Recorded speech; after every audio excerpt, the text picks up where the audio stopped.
তোমার বাড়ি চাল নেই, ডাল নেই, ওষুধ খাওয়া টাকা নেই, আবার দেখতে স্বামী অত টাকা পড়ে রয়েছে, ওখানে কিছু টাকা দিয়ে ডাক্তার দেখালেই তো হয়।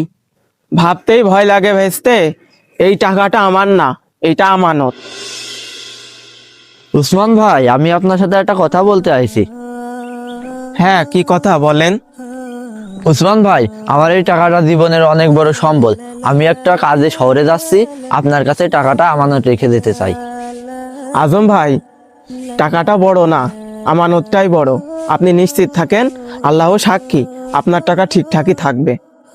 এই বিশ্বাসটা সবার করতে পারি না। আল্লাহ আপনাকে ভালো রাখুক। এই নেন টাকা, আমি গেলাম।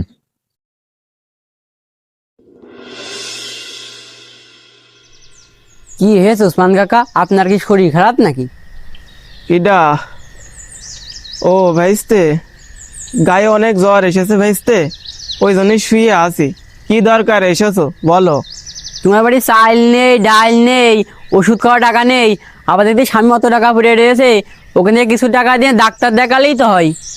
ভাবতেই ভয় লাগে ভেস্তে, এই টাকাটা আমার না, এটা আমানত। এখান থেকে কিছু টাকা খরচ করলে আকাশ ভেঙে পারবেন নাকি? পরে দিয়ে দিলেই তো হইলো। না গো ভেস্তে, টাকা নিলে টাকা ফেরত দেওয়া যায়, কিন্তু বিশ্বাস তো ফেরত দেওয়া যায় না। কাকা, তুমি একটা আসলে আলাদা মানুষ। থাকো, বাড়ির দিকে গেলাম। হে আল্লাহ, তুমি আমাকে কষ্ট দাও, অভাব দাও, কিন্তু আমানতে খেয়ানতকারী বানিও না।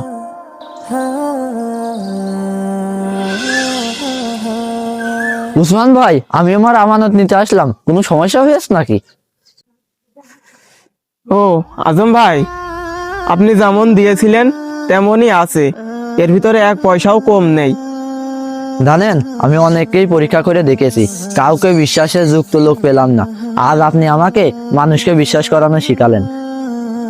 ভাই, আমি তো কিছুই করিনি, আমি শুধু আপনার আমানতটা রক্ষা করেছি, তাই এই কথা বলে আপনি আমাকে লজ্জা দিবেন না।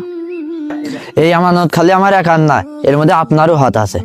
তাই সৎ মানুষের রিজিক সম্মান আল্লাহ নিজেই বাড়িয়ে দেন, তিনি শ্রেষ্ঠ পরিকল্পনাকারী।